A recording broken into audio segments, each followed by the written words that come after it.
on a de quoi se faire peur. D'accord? Parce que vous ne pouvez pas, aujourd'hui, personne n'a de solution pour rembourser la dette. D'accord? Donc on a vraiment de quoi se faire peur. On a une dette mondiale qui est hors de contrôle partout, au Japon, aux États-Unis, en Europe.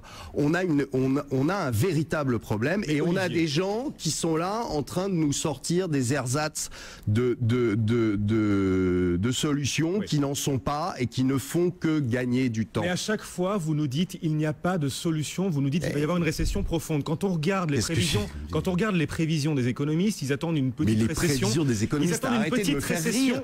Les prévisions des économistes sur 2 trimestres. Début 2011, c'était quoi les prévisions des économistes? C'était une forte croissance. Ils sont dedans. Et ils seront dedans l'année prochaine et l'année suivante.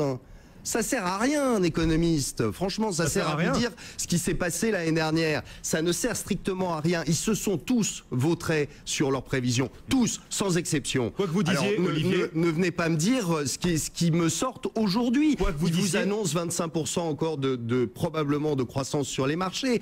Comme chaque année. Comme chaque année. Et ils se plantent. Comme chaque année. Et comme vous vous plantez sur les États-Unis. Parce que les États-Unis ne sont pas en récession. L'Allemagne, il n'y a que des signaux plutôt positifs en ce moment en Allemagne. Jamais il y avait eu autant de gens embauchés en Allemagne. Mais c'est sûr, et puis les États-Unis, tout va bien. Non, tout va pas bien. Mais si, tout va bien.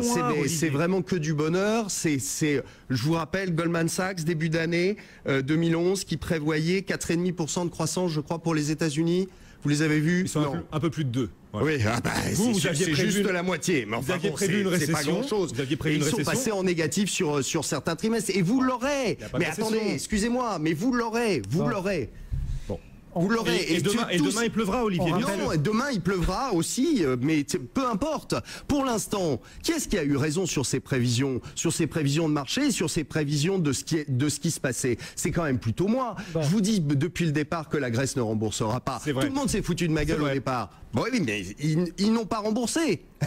On rappellera l'adage qui veut que Dieu ait inventé les économistes pour Faites plus confiance les météorologistes se sentent moins seuls. Mais exactement, c'est juste pathétique leur prévision. Oui, mais une hirondelle ne fait pas le printemps et en même temps, une hirondelle ne fait pas le printemps. C'est pas parce que vous avez eu un bon chiffre du chômage qu'il faut tout de suite en tirer des conclusions. Et Olivier, une araignée ne fait pas l'automne. Voilà, c'est pas parce que la Grèce est quasiment en faillite que la zone euro va éclater, que tout le monde va entrer en récession, voire en dépression, comme vous nous le disiez. Mais je pense que c'est toujours d'actualité, malheureusement. Et en tout cas, vous avez le courage de vos convictions. Voilà. Olivier Delamarche, associé gérant chez Platinium Gestion et un CAC 40, Guillaume.